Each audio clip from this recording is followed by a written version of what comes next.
Hey, what's up, guys? I'm Phil. Thanks for the introduction. It's you know, but I'm glad everyone's here.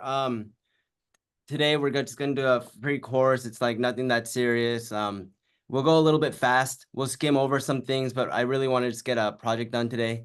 I did some studying for a project yesterday, so there's like something called the Kanban board, so you can kind of like take tasks from like to do, in progress, and done. And we'll kind of make cards that go into to do, and then you can switch them over into in progress and to done with a drag and drop feature. So that's what we're gonna kind of set our goals over today. I'll hope you guys can see my screen. Uh, everyone can see my screen, okay? Type one in the chat. Okay. Or yeah, doesn't matter. All right. So Yeah. I have the GitHub repository, and under projects, there's a complete one, and there's one that we're gonna do together. I'll show you what it looks like now. So 1 second, I'll dispose this. I'll go live, and we'll basically make this guy. It's a Kanban board. You can basically just add a task like code today, add a task, and then you can drag and drop it into in progress and then into done. And we won't do any kind of like back end stuff today. It's all going to be client, all going to be run in the browser. We're going to work with things like local storage and client-side JavaScript, and just be able to kind of like work with the DOM a little bit. And if I am going too fast, you guys can raise your hand and just ask questions.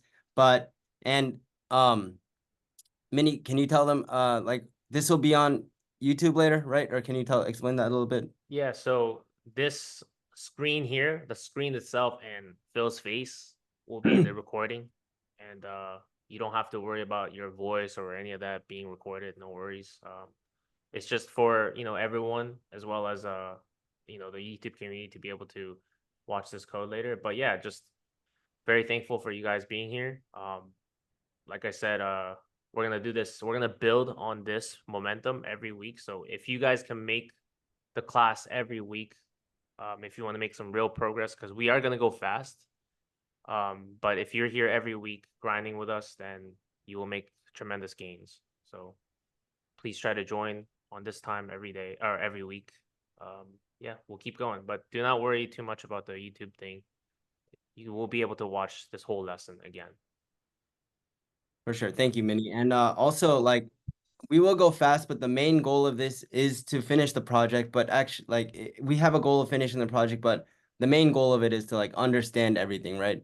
So, I really want you guys to like take this and then be able to kind of like use the knowledge from it in other places, because kind of like it doesn't just apply to this project. 1 second, please. Wait. Oh,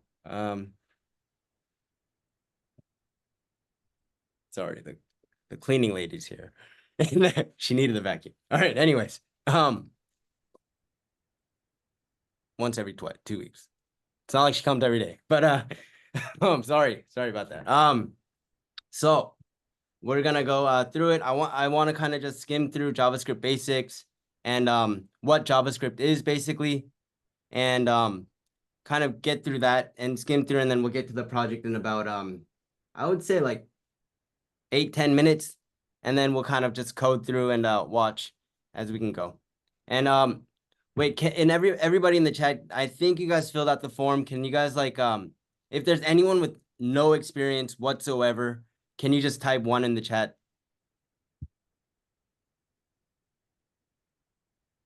Kenneth. Okay, cool. If you do not have any experience, don't worry, like after the course or whatever, don't be shy to like message me one-on-one, and I will go over it with you again if you need it. And that goes for anyone, to be honest. So let's get through it. All right. So uh does everyone have the GitHub repository cloned? I gave you the link in the Discord free JavaScript course. Can you type one in the chat if you clone the repository? We're not coding along yet.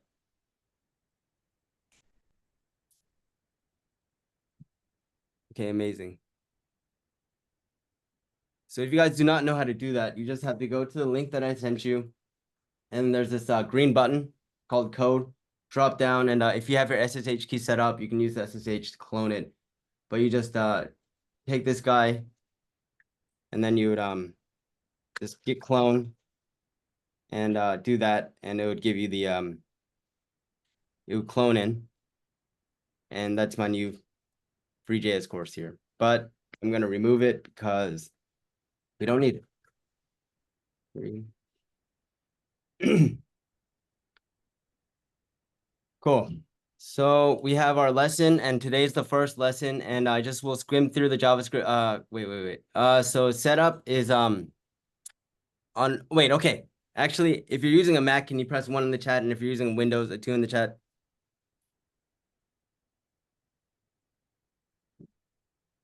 Okay, amazing. So I'm glad everyone has a computer, or if you're even using Linux. But all right. There are 2 package installers. It would be nice if you guys install them. Mac OS is Homebrew, and Windows is Chocolatey. I like these package managers because basically, if you install things from online and the internet and the browser, you don't exactly know where you're installing them, in my opinion, because you install them sometimes in your downloads folder, sometimes your documents, and later on when you have to clean your computer of it, kind of gets a little bit messy. But I like to use these package installers because they're all in one place and it's easy to clean your computer later. So that's something that I like to do, but it's not required. And text editor, I like using Visual Studio Code, but there's many different ones like JetBrains or WebStorm or whatever, which is JetBrains. Visual Studio Code, brackets, whatever, they all work the same. So, and then browser, Chrome, whatever you want to use. And then Node.js is a pretty big one. I use ASDF because it's a version manager for all of them. Please share this theme later. Okay, I will, for sure. It's a very obscure one. Not a lot of people use it, but it's very good. I like it. Anyway, wait, let me just 1 second. Mute. Minnie told me to mute my mic whenever I clear my throat, so saving you guys' ears. All right, so it's just the setup is like pretty simple. You just need Visual Studio Code, Node.js installed. Just make sure if you type like node -v in your shell, you can see some kind of version. That'll make sure that you have node installed. And then if you ever type like node, you can like do things like that node can do, like hello world. Cool. I'll just what is this command? Exit. All right. So nice. Here's the README. It's really up for you guys. I made this README to kind of like explain what web development is. You guys can read through it later. It's in the repository. It's just some cool stuff, like just a little bit of like what are these, like notes that you can like know what you're doing. All right, so and then basically you have a README. 1 second. Complete. README. All right, so we'll go to the JavaScript basics. It's basically the same thing. We have what is JavaScript? It's an interpreted language, which meaning it doesn't compile. It's read line by line. And if you need more questions about that, please ask me later. But JavaScript is a language for the web. It's the only language that can be executed in the browser and the server. So that's why I feel like it's so powerful. So if you get good at one, the syntax is the same to run like server code or client code. And there's basically JavaScript that runs in the browser, which is run by Google Chrome or whatever it is, and JavaScript that runs in Node.js on the server. And there's like some JavaScript orders, like to learn variables and data types, operators, control flow, functions, arrays, and objects. I left that here for you guys. So basically, I'm just gonna skim through this real quick. Basically, you instantiate a variable with var, letter, const. These are kind of keywords to kind of I kind of think of variables as like buckets where you can like store data in, but and those datas that are the types are like numbers, strings, booleans. undefined, null, symbol, and big int, but you don't really have to know those. And then there's reference data types, arrays, and objects. And arrays are like buckets, bigger buckets that hold little data types. And then objects are like key value pairs that can you can have a key and then you can hold some kind of data type in the value. So I'm gonna leave these up for you guys. Like I can go over it with you guys if you ever message me, but I think we should get into the project as soon as possible. So I left some exercises here too. And just the order to read them in. Just ask me any questions if you have any like problem with it. And a big thing is control flow. So that's like, so basically any programming language is just basically instructions to the computer, right? It's step 1, do this, step 2, do this, step 3, do this. And control flow is going to help you. That's going to be like your if, else, for loops, while loops, and all that kind of stuff. So that's what controls your scripts and controls your data. And basically in the end, all you're playing around are with like numbers or strings and basically telling the program what to do with them with if and else. So like if I don't know, if it's true, do this. If it's false, do this. And then kind of like control the script line by line. All right, so today we're going to make something called a Kanban board. Kanban board is basically kind of like if you guys ever think about like a long time ago, they used to do it on Post-it notes. So you have like 3 sections and wait, maybe we can just go on draw.io real quick. Create new diagram. Yeah. Create. Save. So basically what we're going to create is this kind of, let's think of this as a web page. And then, whoops. Yeah. Yeah.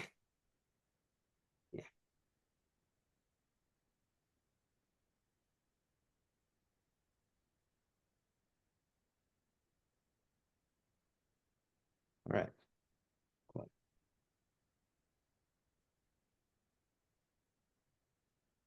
Back in the day, I think you used to have this, it's part of like an agile workflow, like a way to work, but you basically have to do section, an in progress section, and then you have a done section. And back in the day, you'd make like a post-it note, and then you'd say, hey, like make a call to HR. And then you'd move this card over to in progress so no one else touches this task because you don't want to overlap tasks because that's what causes a lot of fights in the office. I already did that. But and then it's just a waste of time in the end. So I think in every single programming job, you kind of use that anyways. Cool. So so you don't overlap tasks and everyone knows exactly what everyone's doing, so you don't overlap tasks and you keep on you can kind of create a very streamlined, optimized workflow. So that's what basically we're creating. We're gonna create we're gonna use some HTML, CSS, and JavaScript. And in HTML, you kind of basically think like it's the structure of the web. CSS is kind of the style, so some like sunglasses in the summer or something. That's how I like to think about it. And then so a structure like a skeleton, and then you put on some like clothes of it, and then the JavaScript is what's going to add the interactivity. Interactivity meaning like the drag and drop feature, or like when you press play on like a YouTube video, or if you press a button to submit something. That's all JavaScript working that in the background. So we're gonna go and get started. I'm gonna turn off. So so if you guys don't know, Visual Studio Code has something called like I think it's called Live Server. Oh, and that is the theme, Arbeiter. Comes from a German word, Arbeit, and Korea uses it. It means worker. But anyways, it's called Live Server, and Live Server can kind of launch development local server at a port that you need to kind of see your HTML, CSS, and JavaScript. That's what we use today, but maybe next time I'll show you guys, or next time I'll show you guys how to put it on your own server so you can deploy it actually, like with Express and Node.js. So we're going to use this package called live server. So if you don't have that extension installed, you guys should use it. Or yeah. And so Kanban board is a tool for managing work and workflow.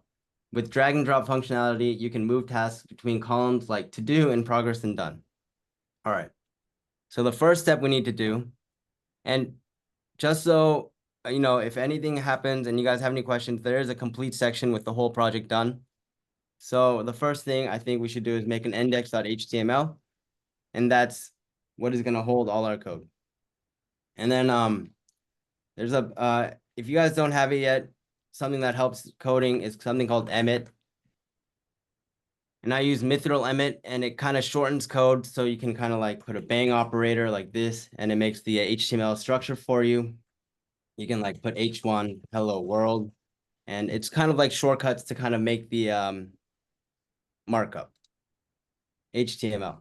And anyways, so we have, so basically all I did was I pressed the bang operator, I pressed tab, and then it gives me the, so basically every HTML website, if you ever see any source code, it all starts out like this.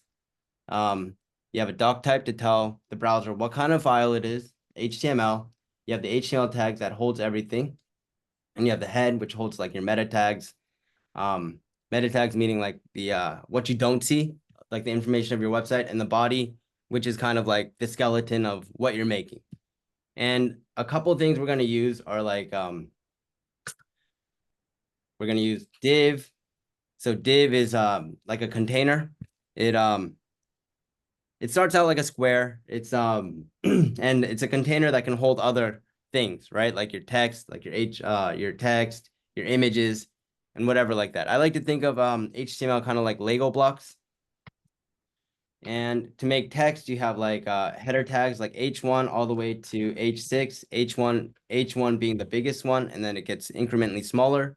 And then you have a P tag, which is stands for paragraph. And there are more, but I don't really use anything more than that, to be honest. And then you have something called like wait, let me turn my GitHub Copilot off. And then you have H1, H2, H3, H4, H6, and then you have like image tags, but we won't use those today. And you have like a button, which will make your website interactive, and you can put event listeners on there. So those are what we're going to use today.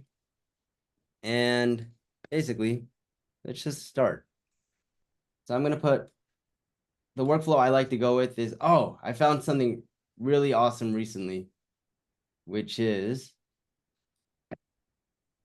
crap. No, never mind. It's live preview, but I don't think we need to use it. All right, so I'll go live here. So now it's an empty website, and you can tell it's this guy, because if you look at the elements, it's just our body that's empty. And if I basically put like hello world, you can see it. You can see the output on the website. Smaller.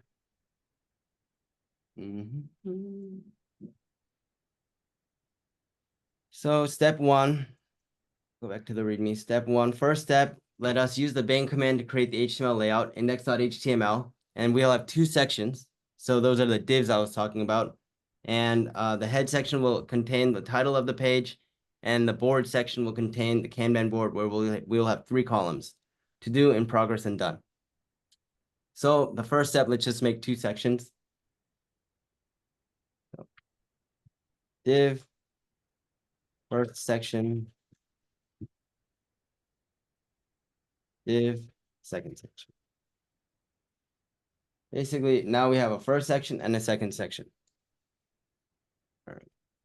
Now, the second step, close this guy, close this guy. Second step, the style CSS. Everyone knows this about me. I don't like doing CSS that much, but I already added the style.css. There's too much syntax, like to be honest, to like teach everything right now, but I'll kind of explain like a little bit. Like basically you have like font family, background color, they're pretty self-explanatory, but all these classes, there's kind of selectors, the dots mean classes. And then if you see any hashtags, you'll be there'll be IDs, but these are kind of attributes that you can put into your HTML, kind of select them and then add the style to them. And there are two different ways to add the style, or three. There's the CSS file and select the container or whatever to kind of like put the CSS in and attach it to the element, or you can do inline styles, and I'll show you how to do that as well, or you can just insert it with JavaScript later on, and that'll kind of come later. But basically, all I wanted to say is the CSS is kind of already done for us, and we can play around with it a little bit. So we go in the README. The CSS is already in the project. You can use it to style the Kanban board. And amazing. Yes. CSS, it's not really like, I wouldn't say it's like too difficult. It's just tedious and it takes a long time. Anyways, so the first thing I want to do is I want to use something called a font, right? You want to make the font a little bit different. So right now, the default font is like Times New Roman or something. Yeah, but I want to use the font Roboto. So I'll show you guys how to do that. You'll go to something like Google Fonts, fonts.google.com. And this first one, we want to use Roboto. And then you press something like get font, and then get the embed code, and then there's like a link here. So you can just link that in your code. Whoops. So it says embed code in the head of your HTML. Just gonna embed this one. So put that in the head. I'll put a comment, Roboto font. There we are. And now I refresh and I put like, let's see here, in the style, Roboto.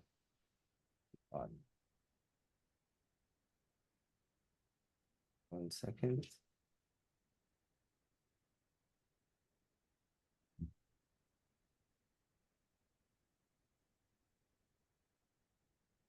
Be using the Roboto font now. But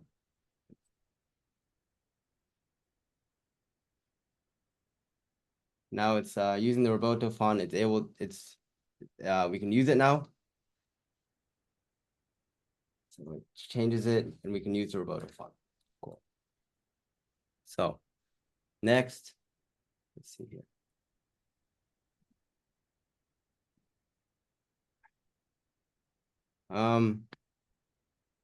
Now let's make two divs. We did that, and one with the class of head and one with the class of board.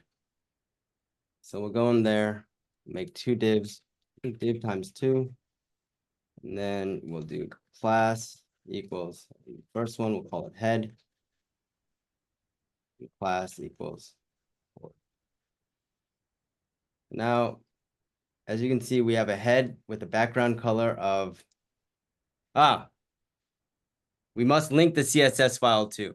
So that is why the Roto was not, let me do that real quick.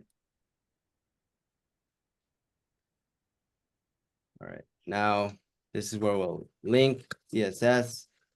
So CSS stands for Cascading Style Sheet. Basically, we need to link this style CSS file into our HTML. So the way we do that is link rel equals the type of file style sheet, and the href where we're going to get it is the style.css. There we are. Now we see a blue thing here that's basically our style head. So you'll see that it has padding 20px, and whatever we put in here, the text will be white, and the background color is this blue. So if I change this to hot pink,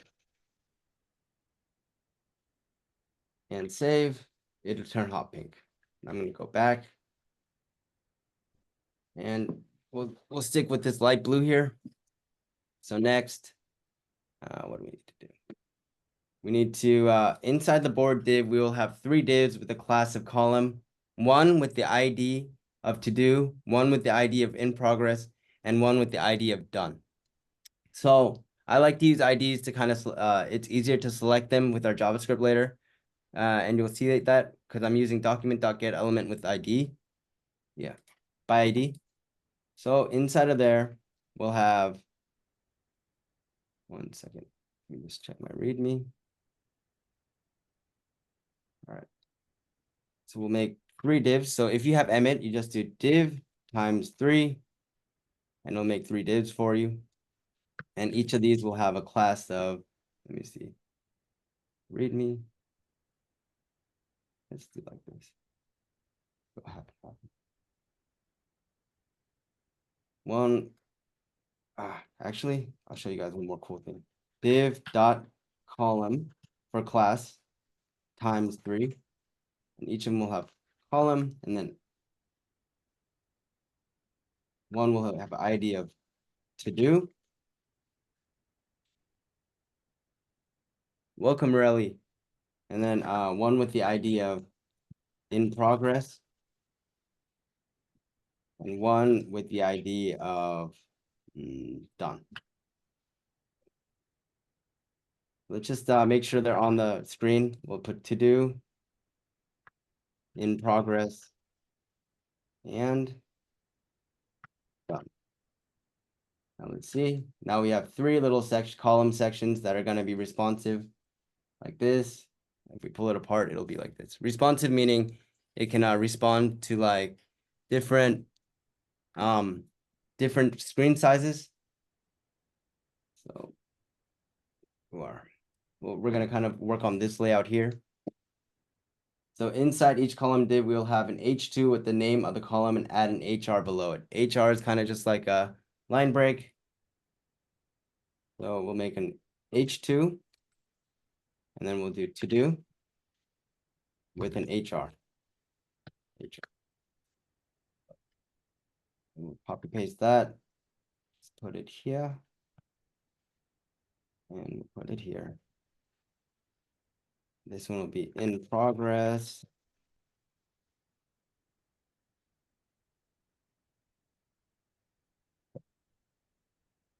So now we have a to do, an in progress, and a done with a line underneath. Very cool. And inside each column div, we'll have a div with a class of task container. Let's just inside of here, I'll make a div with class container, or no, sorry. What is task container? And we will put it underneath here. Now we have like a little, if we inspect this, we'll see that it has, each column has a class, and then there's a div inside, but there's nothing in there yet. So just give it a second. And then let's just add an H1 here in the head too. H1. What should we call it? Anyone know, like, have a title that they want to use? How about let fill tasks? Anyone got a good title for the, all right, there we are. Now we have let fill tasks here. Very cool. So we have 2 attributes or events that we can use to make the task dragged and dropped. So I will show you guys that, but they're event listeners. So inside of the div of column, we're going to have 2 attributes, on drop and on drag over. So on drag over is going to handle like when a mouse is clicked down, and with the draggable element over it, it'll fire off an event. And then on drop, when the mouse click is lifted up over the on drag over event, it'll fire off an event. So for now, I just kind of want to add the attributes on drop. So you'll see like all the like on events that an HTML element can have, but we're gonna use on drop and on drag start. And we'll just keep it empty for now. Over. And let's just copy paste that.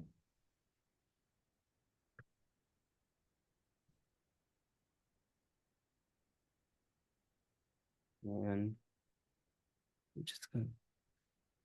it's just custom titles for them, right? On drop.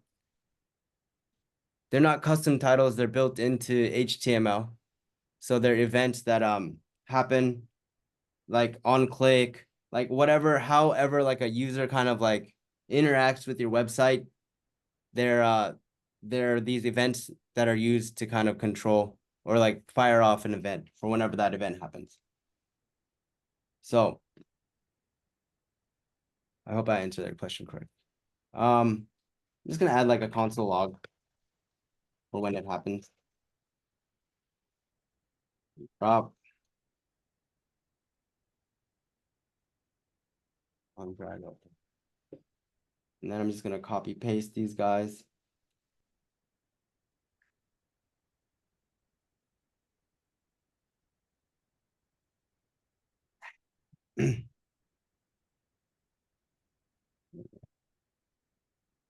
So can you hear me? Yes, I think maybe if you can reduce the file size, like the file column, it could be a little bit longer. like this. Is Yeah, that all right? I think that would be better for everyone, right? I think so. Okay. Yeah, that's good. So you don't All have right. to keep like moving back and forth. But yeah, go on. Yeah. It gets. You're right. I apologize. No, I don't. No, I do. So now we have 3 sections: to do, in progress, and done. And now I think inside of the first column, to do, we're gonna have to add a to do item, right? So basically, in to do, we're gonna basically want an input where you can kind of press it or like put a task in and then press add, and then it adds the card to do, and then you can move it over to in progress. So let's get started with that. Inside the first column div to do, we will need to be able to add a new task. So we'll need another div in there with the class of tasks in button. So inside of the first to do here, and inside of the below the HR, we will have a div. Let's use emit div dot tasks in button. Yeah. And then we'll have an input here. Type equals text and ID. So we can target it with our JavaScript later. Task input. And put a class called task input for our style and placeholder.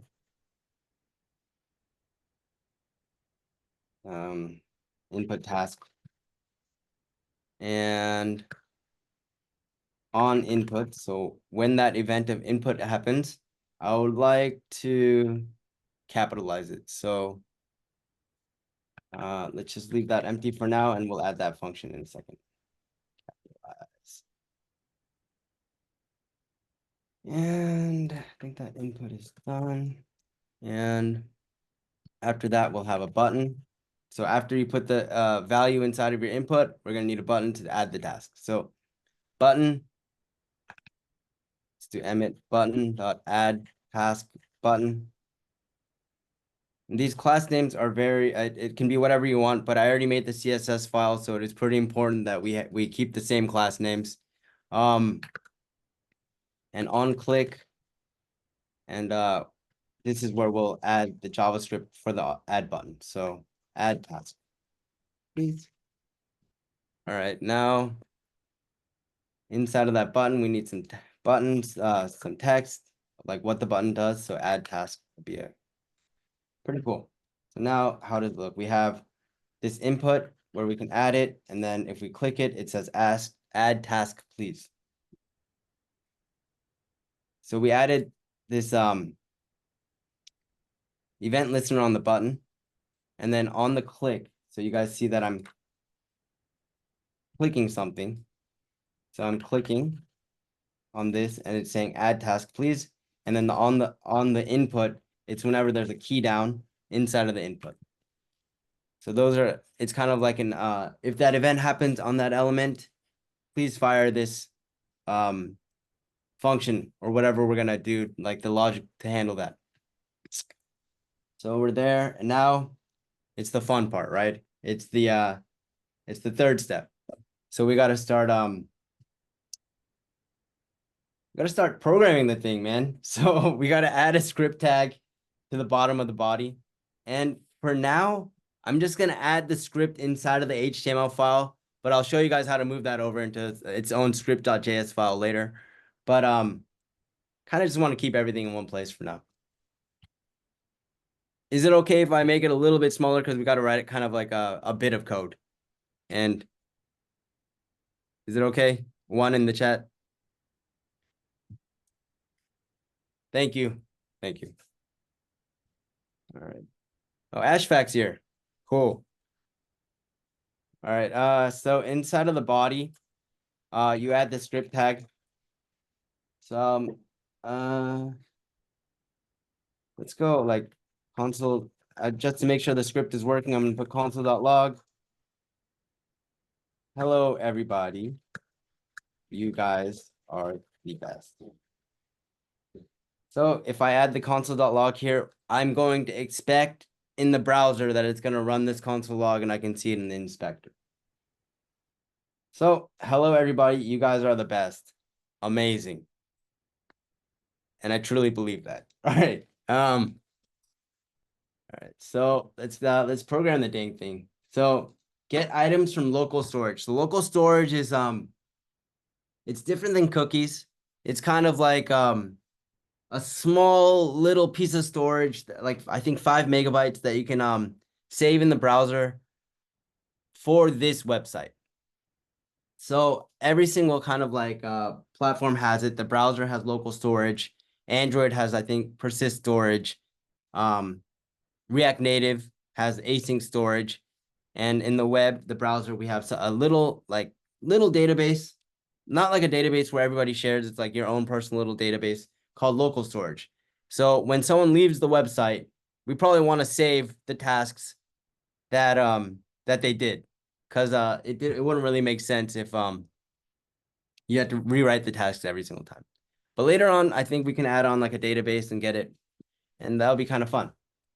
So the first thing we need to do is get items from the storage key of tasks. So we're gonna save something in local storage with the key tasks, and then save it as an array of objects of what kind of content it has, what kind of like if it's a to-do item and then progress item or a done item, and it'll be that's what we'll do. So give me a second. So the first thing we want to do is let's say let tasks equal JSON.parse. So let's just let's leave a comment for each task that we need to do. Get items from local storage of key of tasks. So then you ask local storage dot get item. So that's your key. And then we'll say tasks. And if it's there, it's there. But if not, we're gonna say it's already. So this or operator is if this is like a falsy value, if it's the first time coming in, it's going to say undefined. So we don't want tasks to be undefined. We at least want it to be an empty array. This would be the same thing as saying like, if tasks, let's say like, is a falsy value, undefined, we want tasks to equal empty array. But to shorten that out, we're just going to do the or operator. Now that's done. Now we have an event for when the browser gets loaded, when the DOM gets loaded. So the DOM is the document object model. That's when the HTML, all the code gets loaded into the browser. So there's something called an event called DOM content loaded on the HTML. So on the document. So I gotta put semicolons. All right, let's put semicolons. All right, document dot add event listener, and then we'll do the DOM. Let's see if IntelliSense will pick it up. Nope. I don't want to type it out, so I will copy paste. And let's do second task here. Whoops. All right. Now add event listener, and we'll add a callback in here called function, and then we'll console.log DOM content is loaded. Cool. Now you'll see a nice log, DOM content is loaded. So that's the event that happens when the page loads. I'll show you guys one more time. I refresh, and for a split second, there's nothing there, but then when it's loaded, it loads up. So what's to like you can set a timeout here.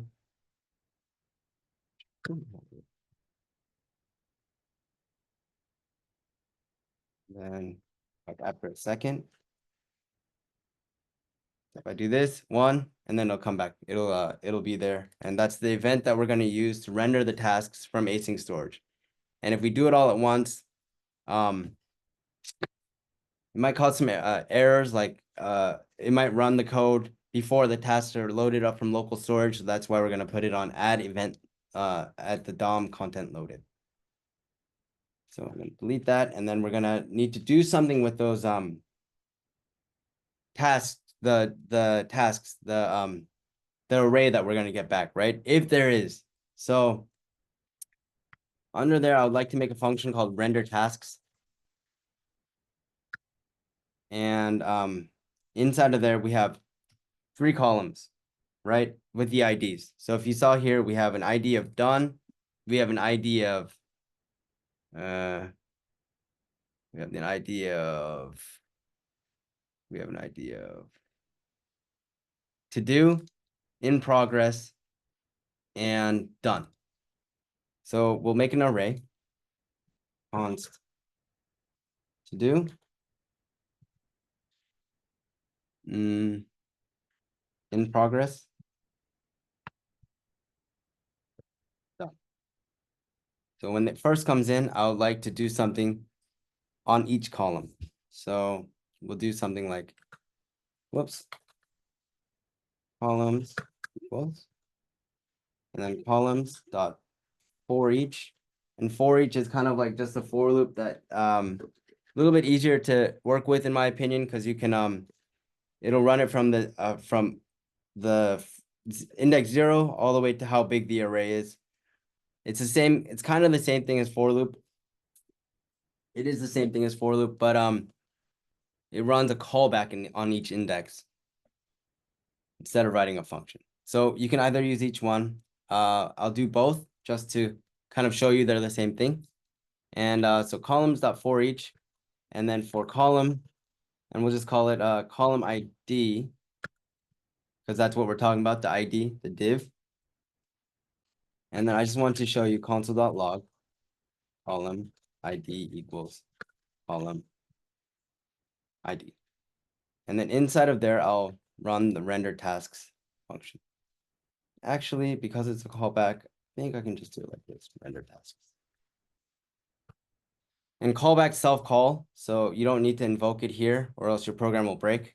So that's why here I can put an anonymous function and wrap it in an anonymous function and then do render tasks and have that function call this. But because we're naming the function, I think it looks a little bit cleaner if we do like this. Render task. So in the browser, I'm expecting for each column at index 0, index 1, index 2 to go down, and it'll say to do, in progress, and done. Let's see if that is true. So column ID to do, in progress, and done. So I told you guys I'll show you the for loop way now. So just for let I equals 0, I columns dot length, I plus plus. Whoops. and then console.log column ID equals columns at the index of I. And we should be getting the same thing. So it's to each of their own. I'll use the for each. And I'll just show you guys if we leave both of them. We should be seeing to do in progress and done, then to do in progress and done. So to do in progress and done, to do in progress and done. So we're going to need to do something inside of each of those, right? So first, what I would like to do is get the column. So we have we have const column equals document dot get element by ID, and then that's going to be at the column ID. So that's feeding it get element by ID, the to do. So that's gonna get this input right here, right? This div up to here. It's gonna get this ID first, then it's gonna get the next div, then it's gonna get the next div, which are all columns. 1 second, let me cough real quick.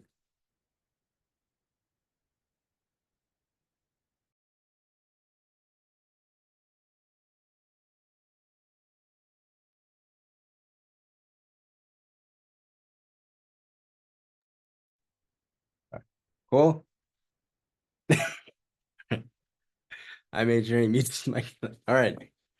All right. So just to show you guys, I just want to show you guys like it does log out the column. You'll see it. You'll see the element. And like when I console log and I put like the equal sign, it's just a habit of mine. A lot of people will do like colon or whatever, but I don't know. It's just my style.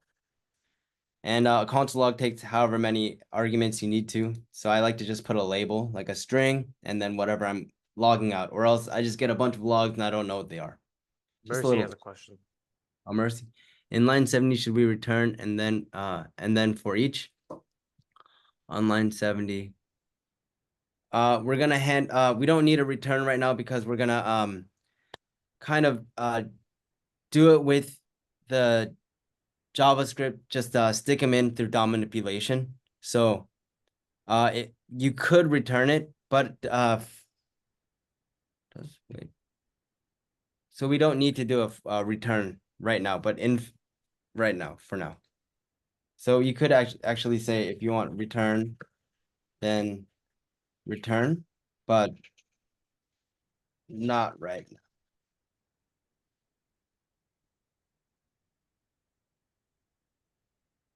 So we don't need a return for what we're doing right now, but I'll show you guys where you would need a return.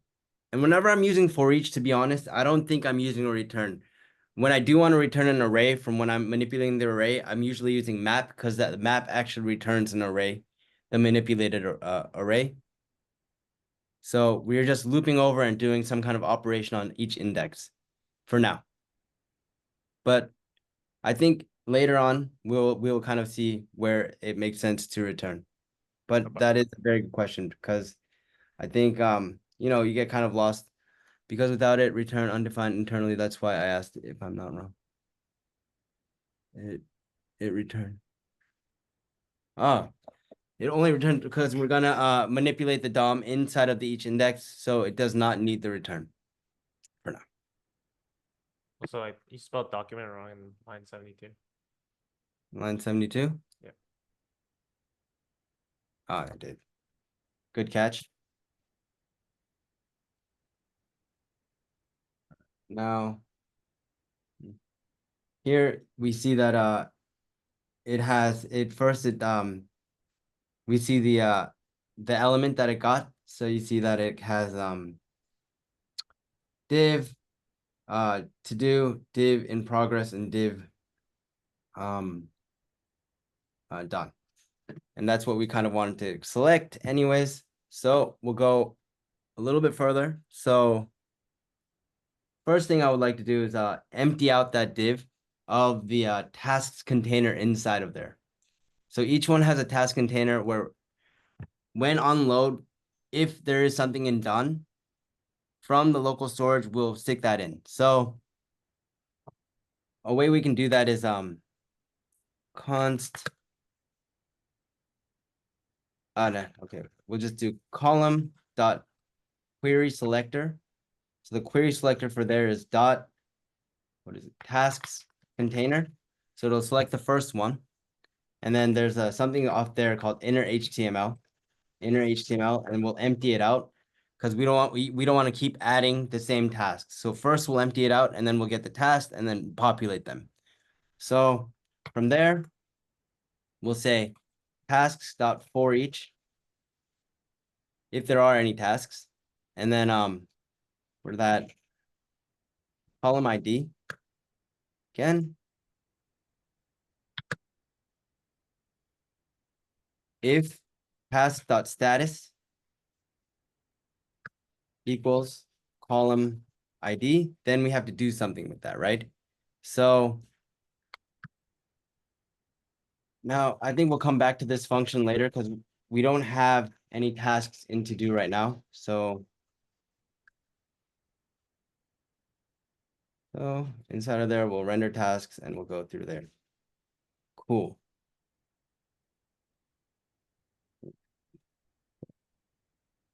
So now we did the render task function. First, we'll need to clear the task from the board. So that's what we did here.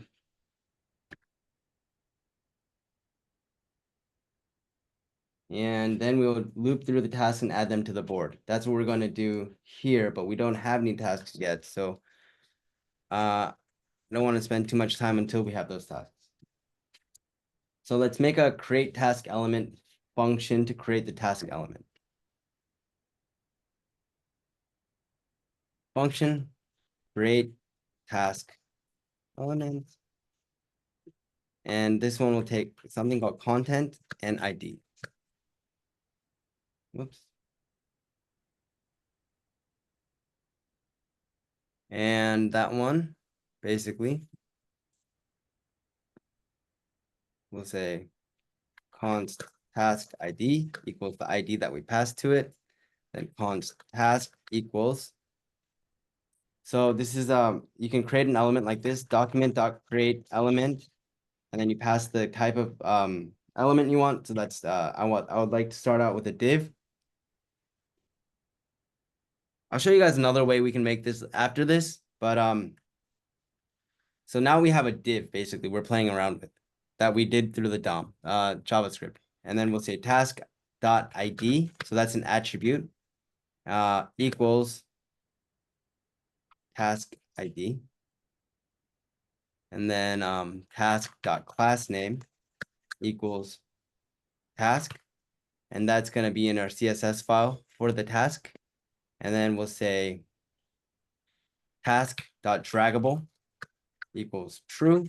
So we'll make the element draggable, and task.inner HTML, and we'll equal that to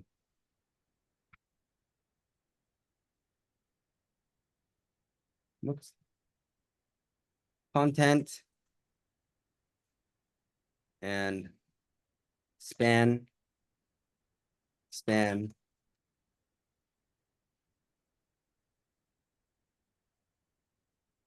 This span will have a class lead button and on click. So that's going to be the click event to the and we'll have that as I'll just say console.log delete task for now. And let's find some kind of X. So red X icon.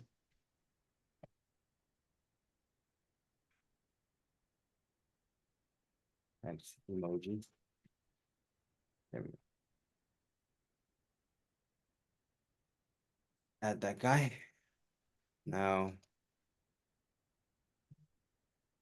right now, I think our create task element is done. And then in the end, this is where return work will return task. So we're returning the div after putting all the properties on it. So Now let us add the task, right? Or let's make the add task button. I think that'll be better to do.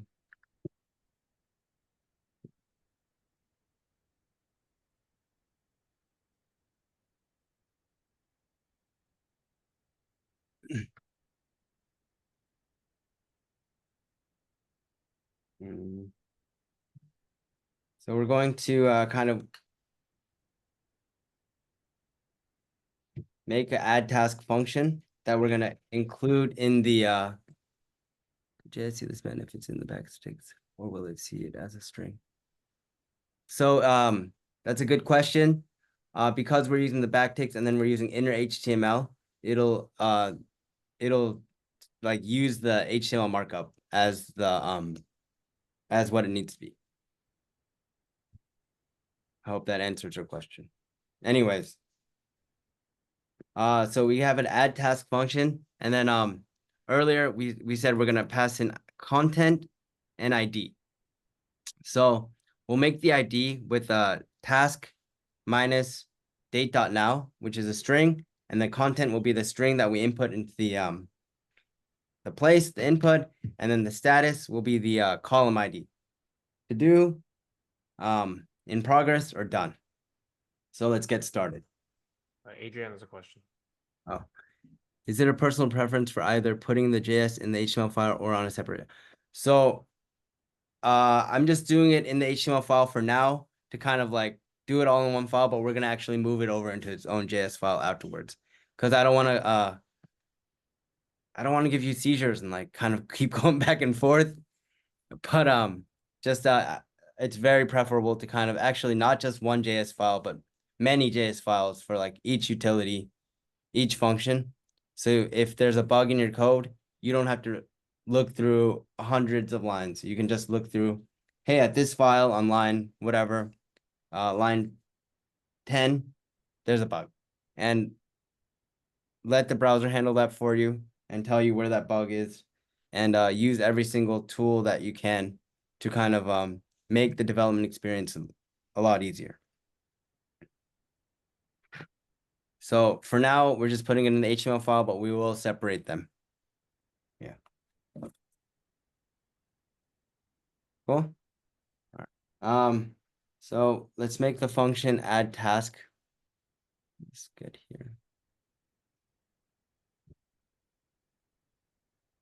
Function add task. And basically in here, we'll just pass a column ID. So, and then from there, const task input equals document.get element by ID, task input, and that's the input that we created in the first one earlier. And const task content will equal task input dot value. So that's the value from the input dot trim. So we trim off the beginning white space and the ending white space.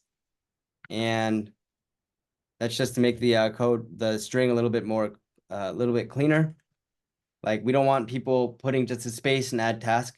That would be that would have no context. So, and then after you trim it, if task content, we only want it to run if task content doesn't equal an empty string. And from there, we'll say const new task will equal this object that we created up there, right? So it's gonna be ID, and it's gonna be task, and then let's use the backticks. Task hyphen or minus, and then new date dot now.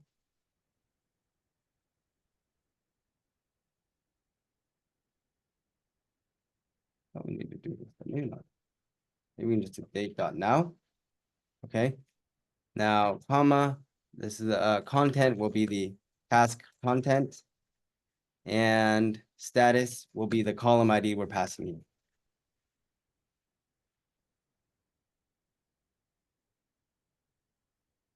All right, now we have a new task. Now tasks.push. So right now, the first time we do it, it's going to be the empty array, right? Wherever that script is. First time we load up the thing, it'll try to get from local storage, and it's very important that we have a let. I'm sure it'd be a constant. No, it needs to be a let. And then it's an empty array for now because there's nothing in tasks. So task.push on the new task that we are putting here. Then we would like to update the local storage. So update local storage with our tasks. So we'll just get the local storage dot set item at the key of tasks, and it can only hold strings. So JSON.stringify on the tasks. And I think we're going to be using this a lot. So let's just make a function. Update local storage.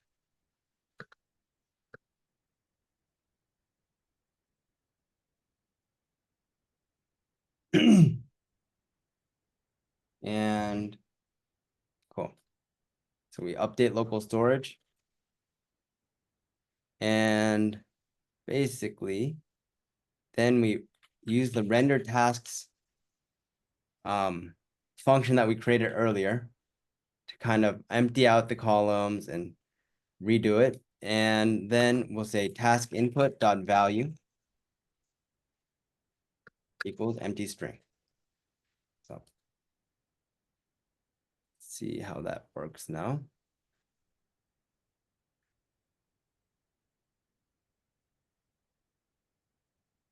One second.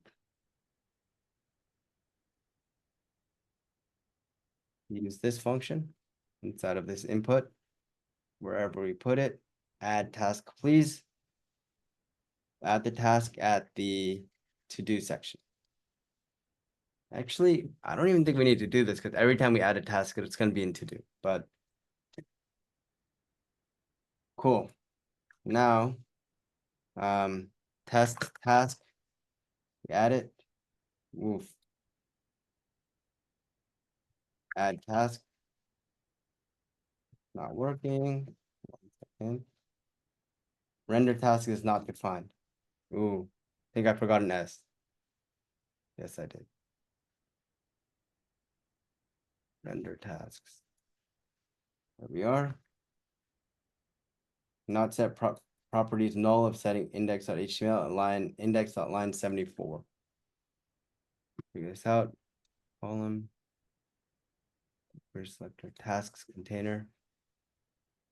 Let me see here. Oh, task container. We are. Now, task is not defined. Task. Where?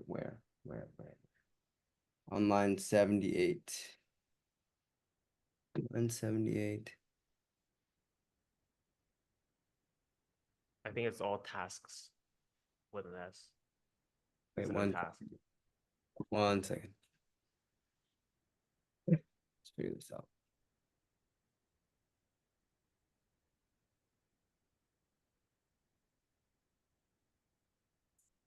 Okay. And then now we don't really add anything yet, right? But it says handle to do item 6 times. So we need to add that function. So 1 second. Now we have a create task element. So from here, all we need to do is const task element equals create task. The one equal sign is kind of like a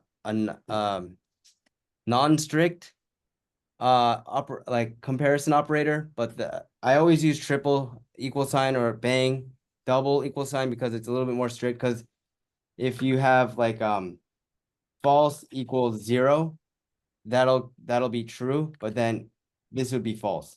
So it just adds a little bit more like strict comparisons. Because actually in JavaScript, like 0 is false, but I like to use the strict one all the time just so I know what I'm talking about all the time. So here we'll create the task element with, hold on. I would just like to see the whole task and make sure we're getting the task inside.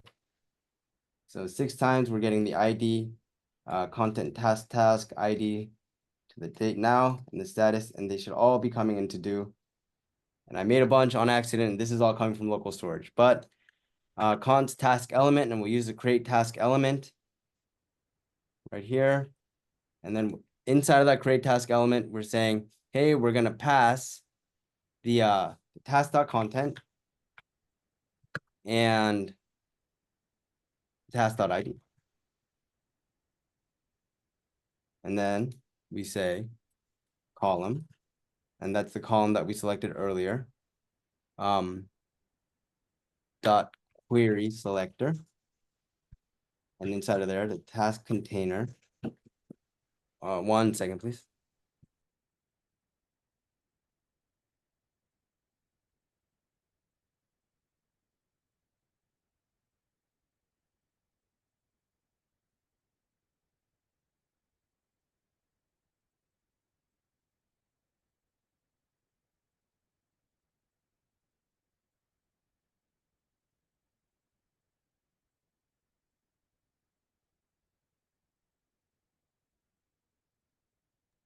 I'll be back in 60 seconds. Little break time, like water time, if it's cool. Sounds good. All right. Yeah.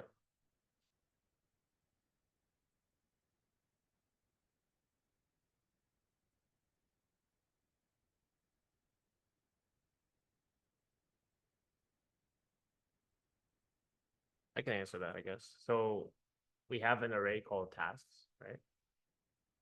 And then we're looping through that array using the for each. And right. So tasks, if you look at line 63, right?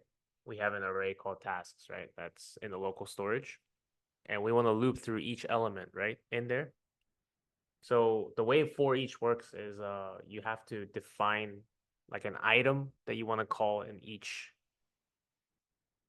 of the array, right? Like in the array, like you want to define what is that element in the array. So if you have a array of tasks, you're living through that. Obviously, each of them is called task, right? So you can name it whatever you want, but it just makes sense to name it task. Yeah, it can be named anything. So he just named it task because it makes sense, right? It's a bunch of tasks, and we're looking at each single task in the array, right? So that's why he named it task, if that makes sense. Yep. So you can name it like A, B, C, whatever you want. Yeah. But the mistake that he made was he put column ID in there instead, right? Which was not the case. It had to be he was comparing the column ID to the status of the task. Yeah, of course, yeah. So you can name it like anything you want in there, pretty much. I am back. All right. Yeah, so Adrian had a question about for each.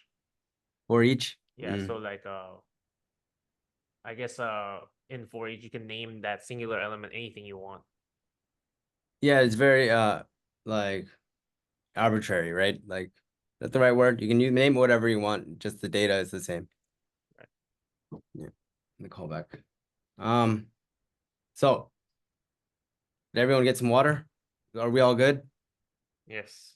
All right, because so I'm just gonna give you like the concepts of adding the task, and then we're gonna go into drag and drop, but I'm gonna ask you guys to kind of complete it because I do want to get done with this by 10:30, or we can finish. It does not matter. Minnie, what do you think the schedule should be? I think it'd be cool for everyone to kind of think of the solution to get it done and then post it in the chat room. That'll And be then cool. we'll So, briefly go over it next time in the all right, video. I'm gonna give all the tools to do it, right? We're gonna get like one done, like the drag and drop, and then I'm gonna ask to kind of finish it, right? Which all the logic's gonna be there, but you guys have to add it into the. All right, so now we have local storage happening.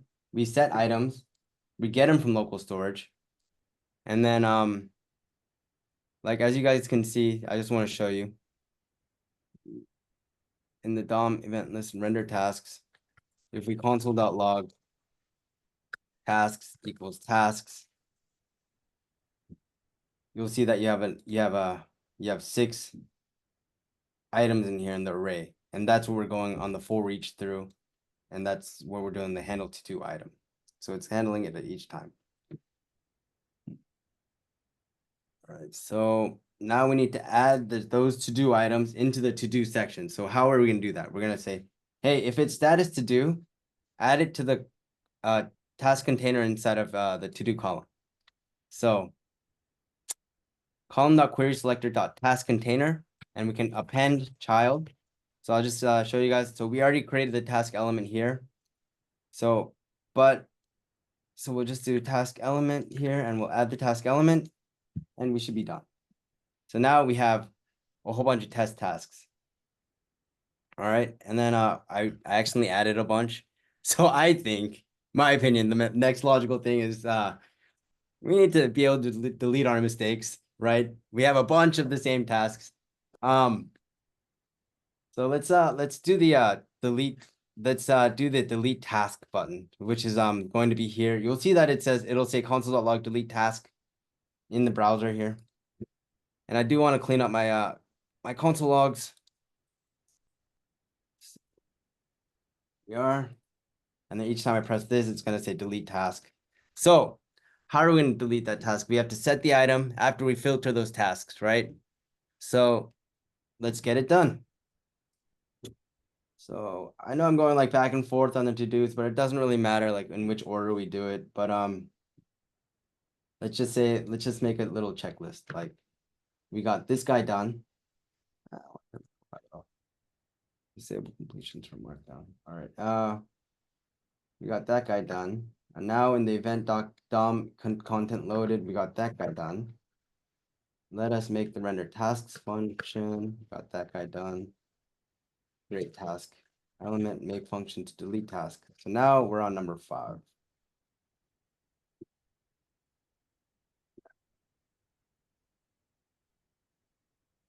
I'll keep it by create task element because it kind of has to do with it, in my opinion. I'm gonna put a comment here.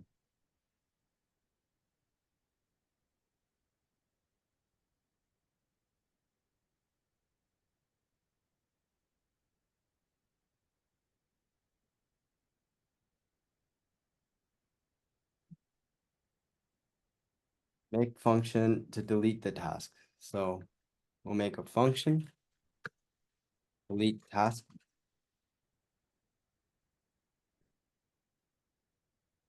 Now, how are we gonna do that? We have an ID, right? We have an ID on each of these tasks.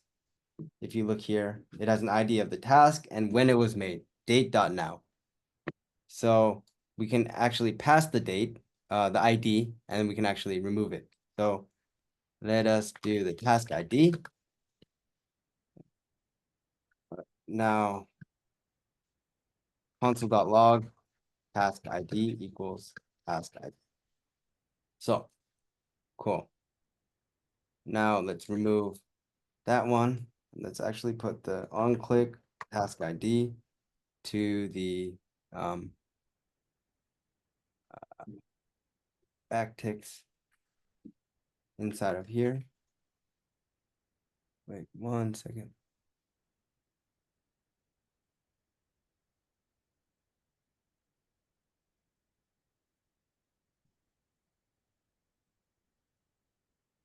One second, please. Wait.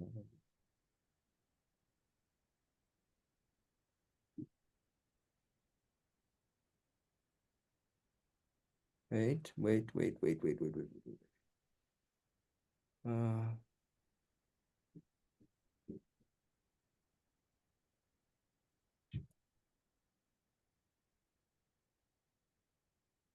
thinking.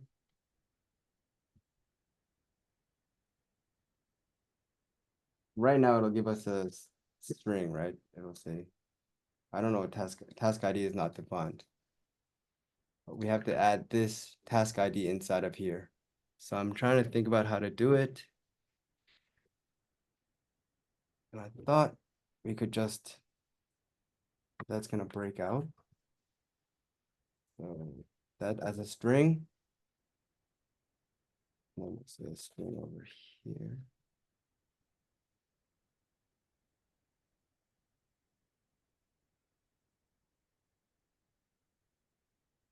How do we put that variable in here? 1 second.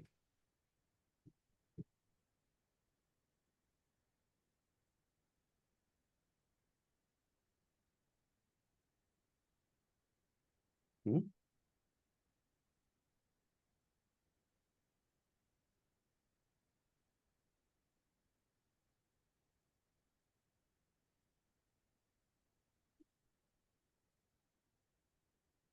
Put the backtick in the content, the span. Should work. Ah, sorry. Not the backtick, just a single quote. It breaks out. We have the backticks on the outside. All right. Cool. So now if we delete the task, we should see the task ID. So task 17297. And it gives us a task. So now we need to use the filter function. And we'll use tasks will equal tasks.filter. Task dot ID doesn't equal task ID that we give it. And then if we tasks after the filter. See, task is not defined. 1 second. Ah.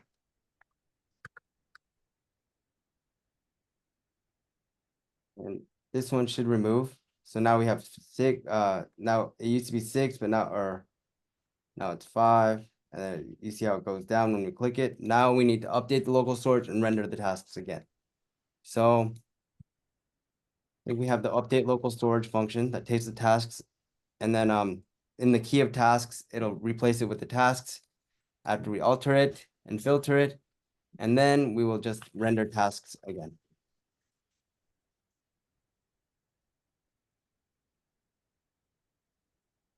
See that in action. Cool. And now when we refresh, there's nothing in our local storage.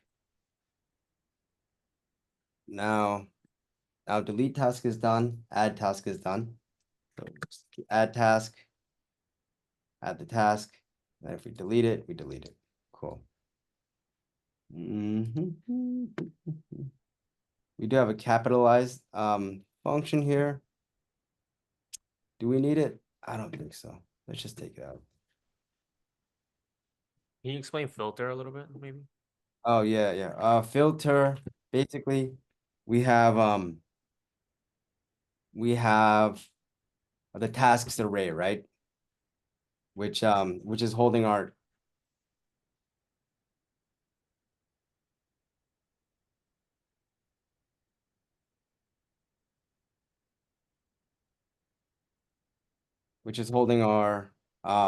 array.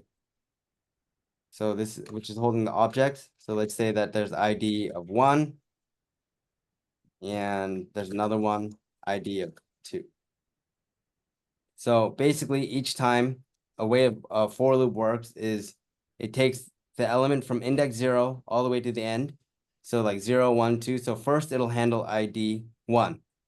And then if I passed 1, so it filters for all the ones that it gives us back all the ones that don't equal the argument that we gave it, right? Right now it's task ID. So if I passed task ID 1 and I said, hey, I don't want 1, give me everything but 1, that's what filters. So here, this could actually be rewritten like this, right? It could be rewritten like or so then if we said tasks, so we say like let new tasks equal empty array, for let I equal 0, I on the original task.length I plus plus. And then we say if the tasks at index.id doesn't equal the ID that we pass it, task ID, then we add new tasks, the task at index. And then in the end of our loop, we could say now tasks equals new tasks. And basically it's this code that I wrote up here. That's what filter is doing, but all in one line. Hmm.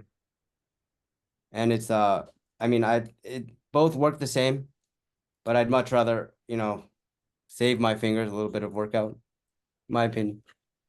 But I can go over like these array methods a little bit more if you ever DM me or anything like that. And the MDN documentation is very good. 1 second. All right.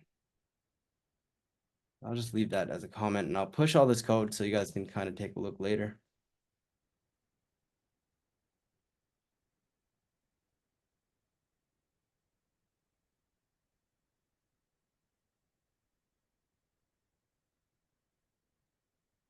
Cool.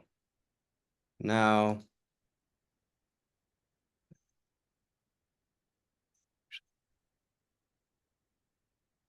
oops. All right. So what we're doing is we're filtering against the task ID and then we're updating local storage with the new tasks after the tasks and then putting in the key of tasks, the new array with the filtered object or filtered array, and then we're rendering the tasks again. Right now we have nothing. And right now, what we need to do is we need to be able to drag hello. So that you see how if you put the attribute of draggable in here to true, it makes it draggable. But it's not really doing anything right now, right? And then see how I said on drag over this guy, you see how the event pops off, right? On drag over. That's basically what we're doing. All right, so I'm gonna put it in done, our functions. Oh, and I do want to show you guys. So if inside of create task element, if I just didn't put draggable to true and I refreshed, I wouldn't be able to kind of drag it at all.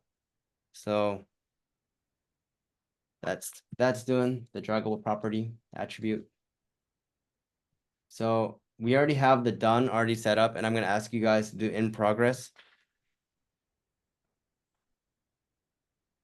Here, just give me 1 second, 1 second. Yeah, Minnie, can you talk for a second and just give me 2 minutes.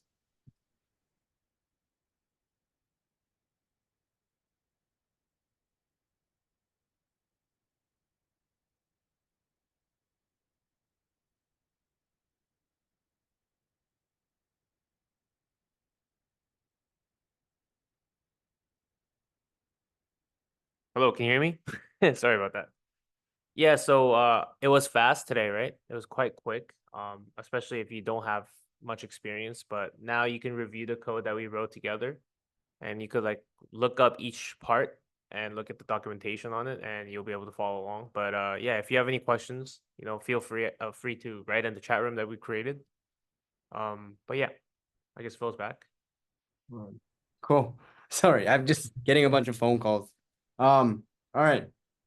So we need to be able to drag this guy over and drop him in the done on the drag over, right?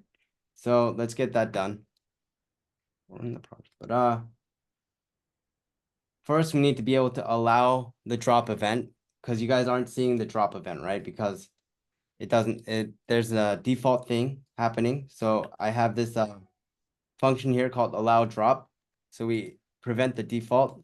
So I'm just going to kind of add that function in the code. The top, prevent default. And then we'll go here. And then on the drag over, we're going to allow drop, and then we're going to pass the event.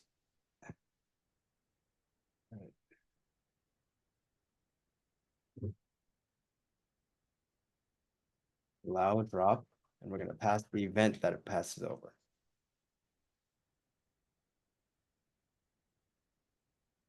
And then we're also going to have to allow the drop. So we're going to have to make a drop event, the drop function, basically.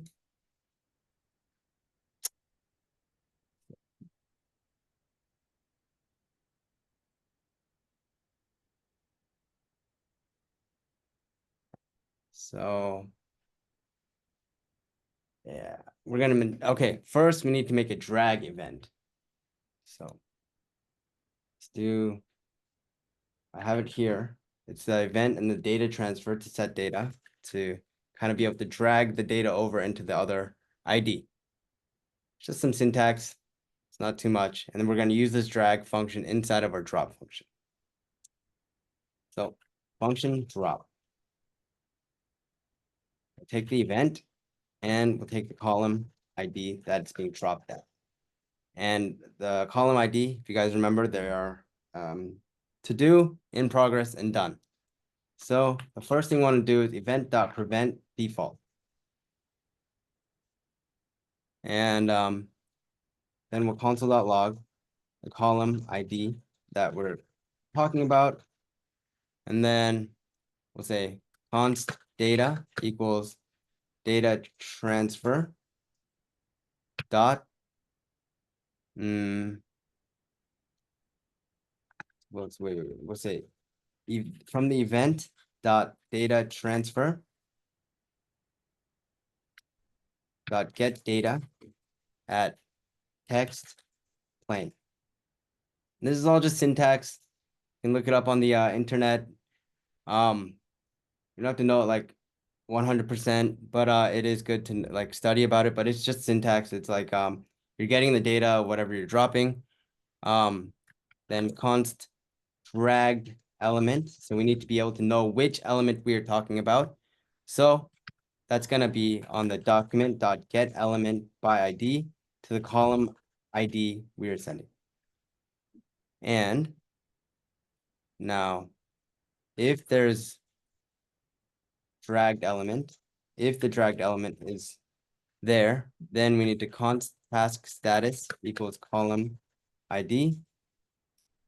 And we need to update the task status, update task status, and we need to make that function with the data and the task status. And event dot target, so the event of what we're clicking on, target dot query selector dot task container, and append child to the drag element. So next we need to make the update task status function.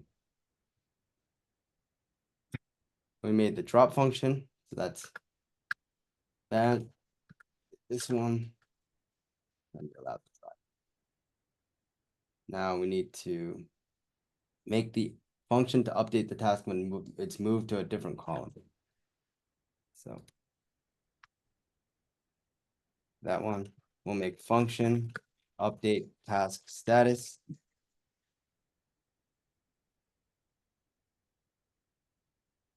One second.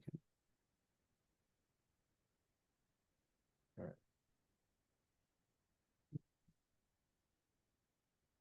Let's take two arguments that we said we were going to do and take the task ID and the new status of where it's going. So from the task ID, we can select it and know which column it's in, and then we have to send a new status that it's going to. So now, console.log, the new status it's going to, make sure that comes correctly. And then we'll say tasks equals tasks.map. So that returns the array task. And then if task.id equals the task ID we're talking about, right? we need to return on that task. The task, we'll spread the task, and then we'll say the status will equal the new status that we're sending. And that is going very fast. Okay, got it. And then from there, we will update local storage. And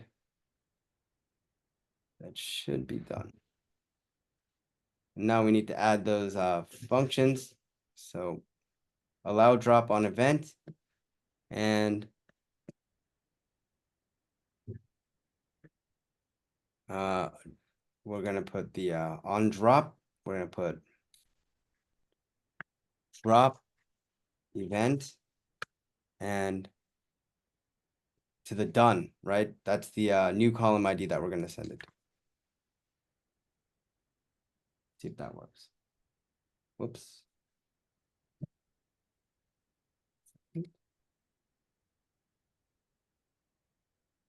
Something is not saved.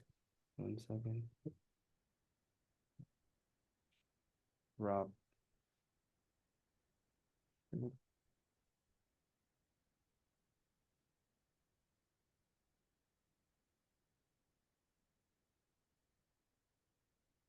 Whoops, I think I put these on the wrong guy.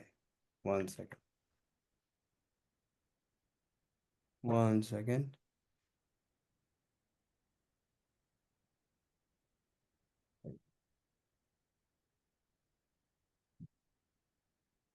Failed to execute append child on no, the new child contains the parent. All right, what is going on?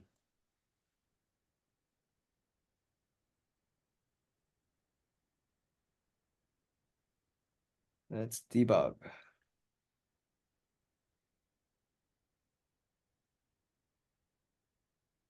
Take this if out and console.log dragged element equals dragged element.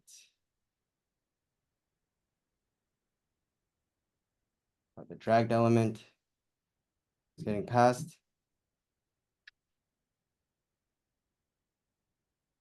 I think I put the 1 second. Let me just take a look real quick.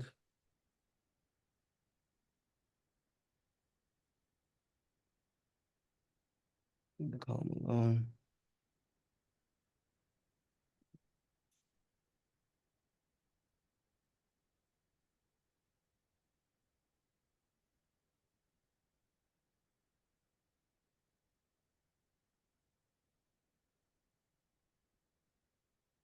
One second.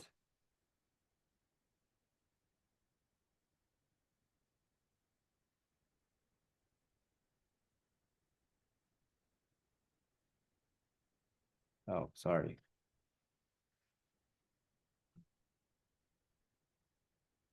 We're moving over the whole guy.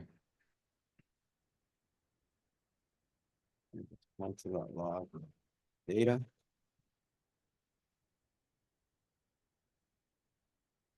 Data nothing for some reason. Event.data transfer.get data. Event data transfer.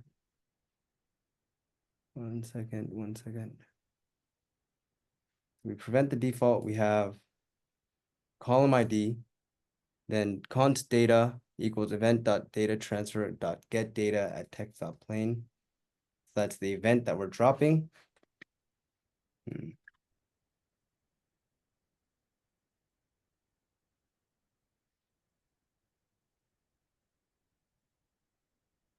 Why isn't the data coming?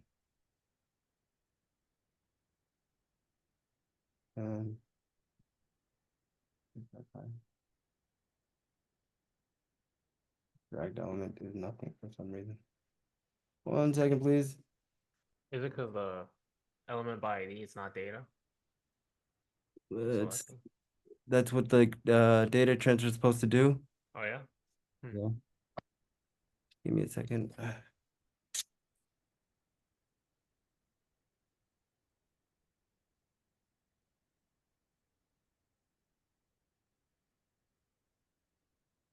Want it done?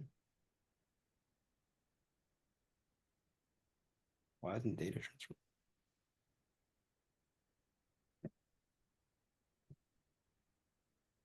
Oh, sorry.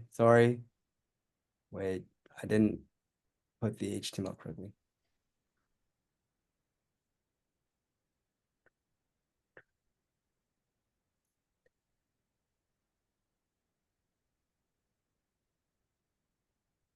Give me a second.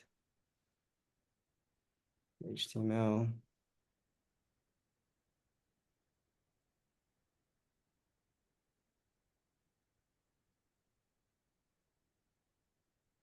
Event on drag over, event.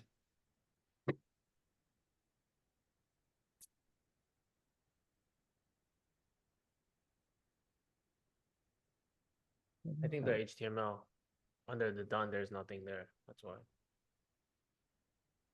That the Oh, yeah, you know what? in progress. No, we never added the drag function into the element. Oh, So here, we're supposed to add here. Sorry, guys. yeah. Okay, we got it though. Yeah, yes. So on the task, we're gonna need to add add the event listener, drag start, and then that's gonna be the drag function, right? Nice. That makes sense. All right. And then take this guy and then take him because There that's it is. actually the data transfer that we needed. I apologize. But everything's working now. It's only gonna move to done right now, but I'm gonna ask you guys to kind of add the same logic to in progress and all that. So if you see hello new, you add task and then you can move it to done. And if you not read properties, status on line 110. I think I accidentally kept on moving something over. Task is null. I think I did not finish the render tasks function. 1 second. So real quick.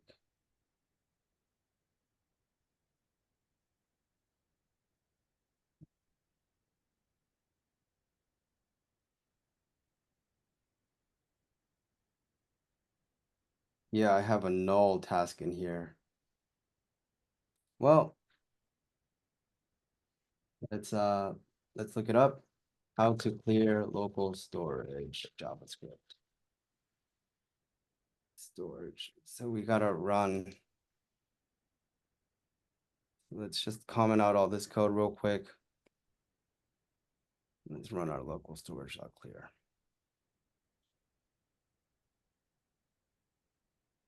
1 second, actually, I should do this.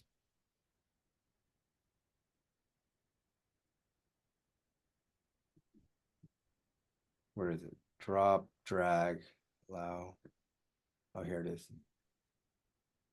So instead of getting the tasks, we'll just set it to empty. Empty. And then in the render tasks, we'll just run the local storage.clear. For now. So, and then uncomment this guy, we'll take this guy out. Do this again. Now he's empty. Hello, add task, move him over, refresh, and then you'll see that it's still in done from the local. New task, we refresh. We refresh a bunch of times, it's still there. Like so, we move this guy over, we refresh. Whoops. And we have something like null again. So that's a little bug that we have to handle. We'll handle that later. I think it's because I'm setting the tasks to null somewhere. I'm not quite sure where yet. So let's do that again. It's tasks. Take that guy out. Let tasks equal this. Let's render the tasks. Local storage dot clear. Refresh. And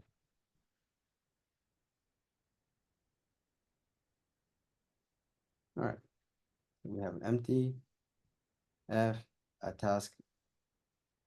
Oh, move it down. Oh, refresh. All right, that's as far as we're gonna get today. Thank you for coming.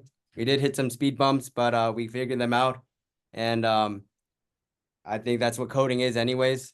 And you know, like if you watch like a tutorial or something, you know, you only get to see the good parts, but we actually got to see like debugging in the process, and I think it's beneficial. So thank you for joining, and I want to see you guys next week, and we'll add a lot more functionality, and you know, I think it'll be good. Of course.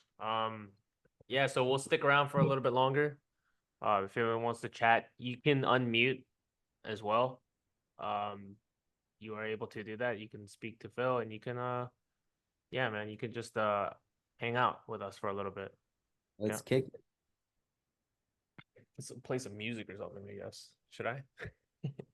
Yeah. It's a good song real quick.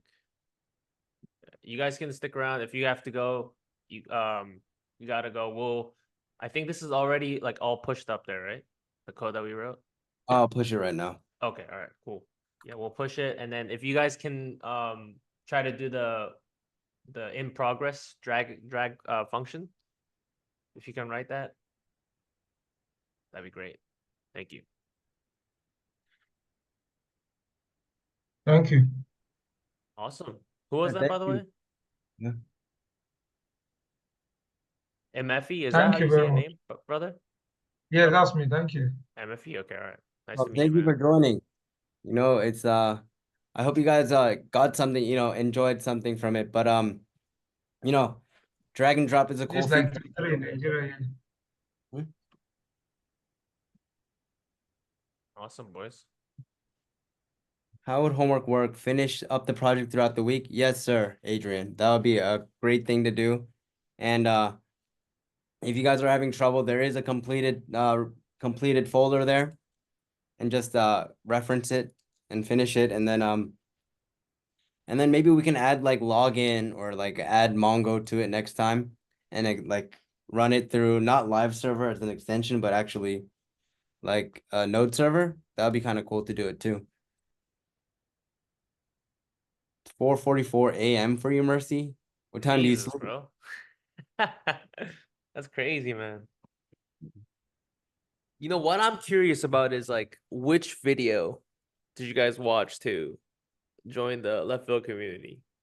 Like Oh, which by the way, sorry to cut everyone off, but you know, you guys want some extra credit, you guys can always comment on the video.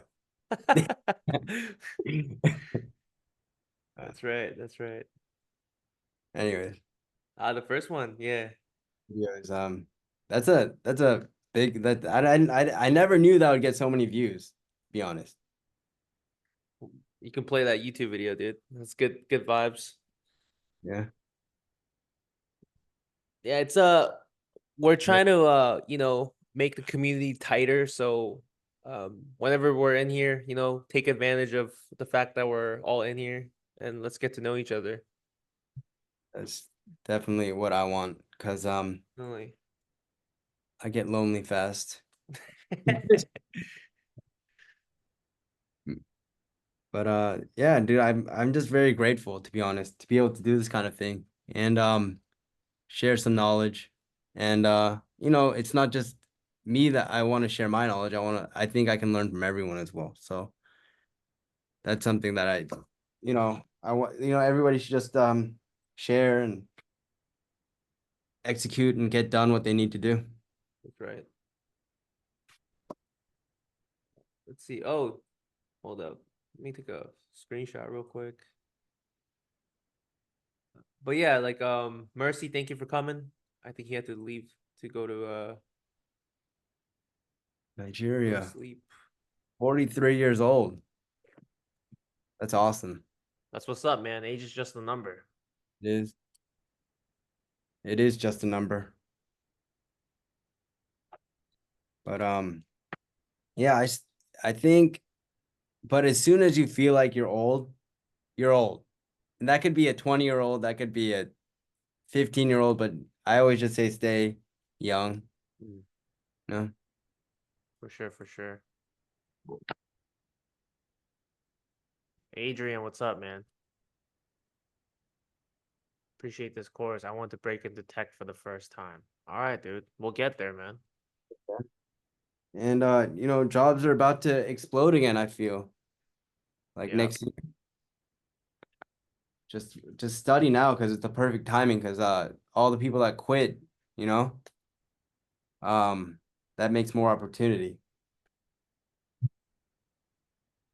And now's the time because then I think it'll pick up. What goes down must go up, right? And what goes up must go down. I feel it is all about the mindset.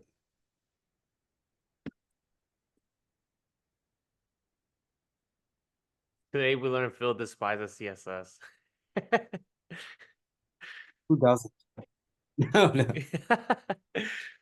Dude, like if you love CS, yeah, dude. Dude, if you love CSS, I mean, because so many people hate it, you might get a job quick, man. Dude, that is true. Based in Yeah, the Bay Area, hoping to land a job here, even though the layoffs. I'm from the Bay Area as well, Adrian, from East Bay, Pleasant Hill, California. Grew up there all my life. I don't know if you've heard of it. But I did grow up like after I grew up, I lived in Berkeley and East Oakland and all those places. Where in the Bay Area are you, Adrian?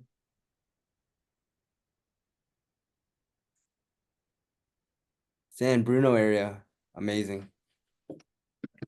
Amazing. I love the Bay Area. Have you been, Minnie? uh, the San Francisco count? Yeah. Yeah, I've been there. I went to like a program in Stanford. It was pretty sick over there. Palo Alto? Yeah, That's cool. That's cool.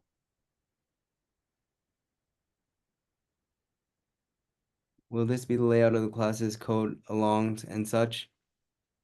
I think they can only get better from here, to be honest. right. 'Cause this was the first one.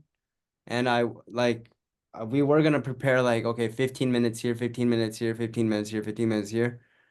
But I feel like there's the most value in just like getting a project done and then checking that project off your checkbox. And then so I want to get as many projects as we can done here.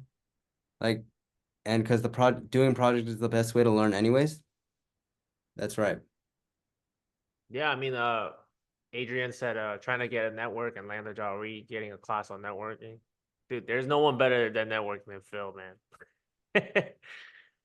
So, I just talk to everyone, go to there's a really good app called Meetup.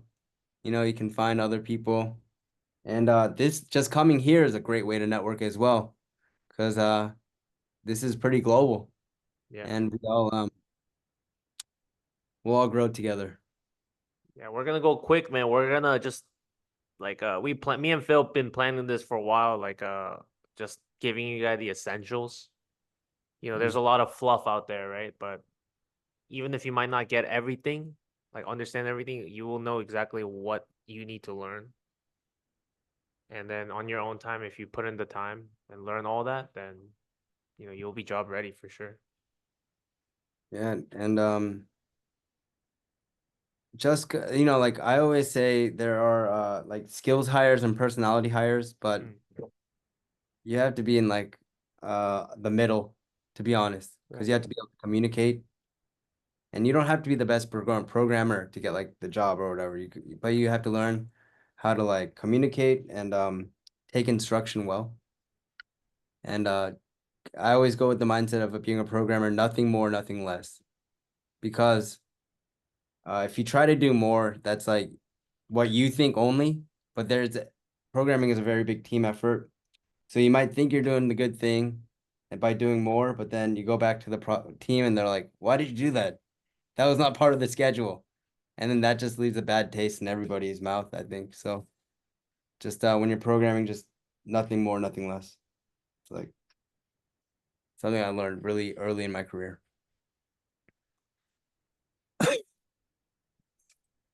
guess Adrian wants to know a little bit about networking. You can speak on that a little bit. What's a good thing to do? Wait, like social networking or like networking as in like No, like I request? think networking to try to get a job, I guess. Yeah. Uh, yeah, I think we'd have a talk about that. Yeah. You know, uh, going to as many events like as possible, right? Meeting people. Like maybe if you wanted to come to Korea one day, I like and we're coding and stuff, I can hear of a job opening, right? And let you guys know. Which Right. I think, as our community grows and people know, maybe there'll be a job opportunities kind of section channel in Discord. Yeah, we want to do that for sure. Definitely. Mm. Ahmed has a question about the biggest team you were working with. Biggest team I was working with, probably because my team was probably wait, like the developers, like maybe five, but then behind us there was like the data scientists, and then we had like the CTO in Colombia, the CDO in Colombia. So it's not just like the immediate team that you work with is not gonna be big. Like at most maybe 9, 8, but you're gonna have to work with like it's other teams. So it's like there's a thing recently called like a council, like a town council.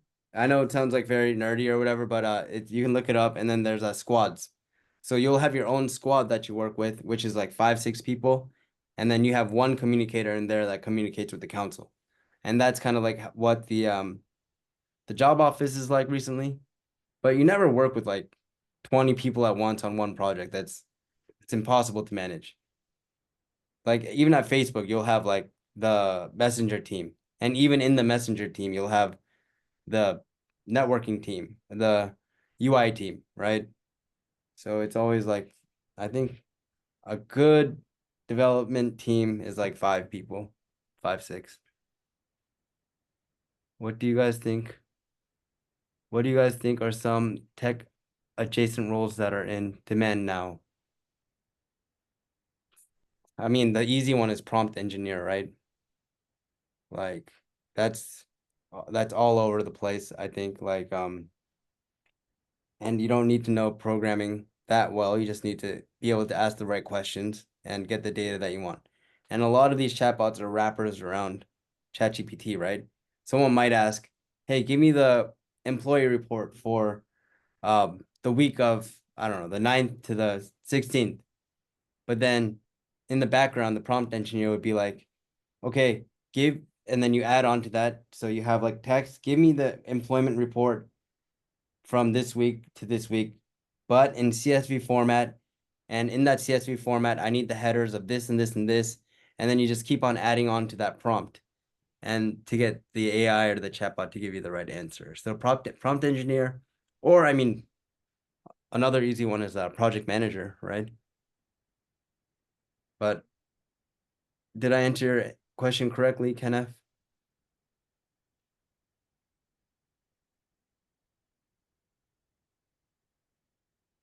Okay, cool. But I don't think, awesome. I started my job like 3 to 4 months ago, and I'm in a team of 4 people, but I don't work with any of them. Got mixed feelings about it because there's like zero mentorship. That's the issue, bro, these days, I feel That like. is the issue. And I think programming is because if you have zero mentorship, like regularly at a company, at first you have like someone you shadow for like a month or something, just so you know. But if you have nothing in the beginning, then you don't even know, even if you're like creating a whole bunch of technical debt, you know? Yeah. Then they look at it and then they're like, oh, like you got to rewrite this, and then just becomes a big headache, I think. Adrian had a question about Go. Is it a good Going? language? I think Golang is, I'm sure PR brutals were brutal if you had zero like mentorship. But I think a lot of people from Node.js are moving to Golang because it's like HTTP requests like monster. Like they handle requests very fast, and they have something called Go routines. So if you guys ever use Google Docs or anything and you see like multiple people working on the same like file, right? And it's all happening simultaneously, right? All synchronously or not synchronously, asynchronously on multiple threads. I didn't want to like say that, but like all at the same time. Golang is really good at handling like things that happen at the same time. When Node.js, everything's happening in order, right? So that's why Golang is so powerful for like HTTP requests or even game servers. Go HTMX. I totally want to learn that as well, Ashfaq. What do companies excerpts from an entry-level junior guys who are trying to land a job in the current market? What do company accepts? What? Oh, expect from an entry level. I think someone that just wants to learn, right? Someone who's gonna be responsible, like not late, you know? And I think the biggest thing is like, because as a junior developer, you don't really know how long a task is gonna take you, right?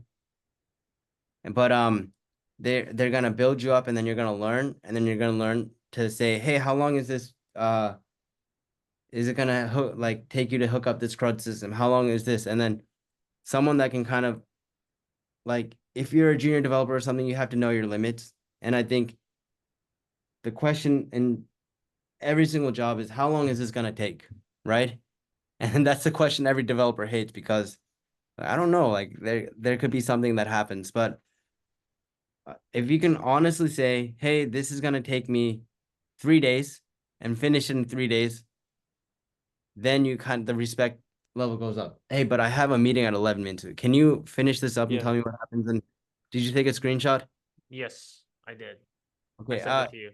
Okay. Thank you, everyone. I will see you guys next Sunday for you guys. Yes. Sunday for you guys. Same time, guys, everyone. There's a lot of exercises as well in the file. You guys can do those to, get good at some of the things that we learned today. So appreciate you guys. Thank you again. We'll chat again. We'll have a longer chat session maybe next time. And I want to That's good. do just like there's JavaScript basics, and it would be cool if you guys all knew because we want to get into React by like the third time, right? Maybe even next time. But like I don't really write HTMLs like CSS JavaScript that much, to be honest. I mostly Right. do React, and that's what the job market wants. So I really want to get into that, but I felt like if we went straight into that, it would have you have to learn the basics first before you get to the libraries. But Right. I want to get to React as fast as possible. So, stick around and we'll get to React and it'll be awesome. Yeah, we'll get there, Adrian. Keep showing up every week. We'll get there. We'll go fast. Not gonna lie, but we'll get there. But over the week, you guys can message and ask questions, and we have that chat room. So just like Definitely. post code, and I'll review it and tell you what needs to be done. Yeah. Things like that.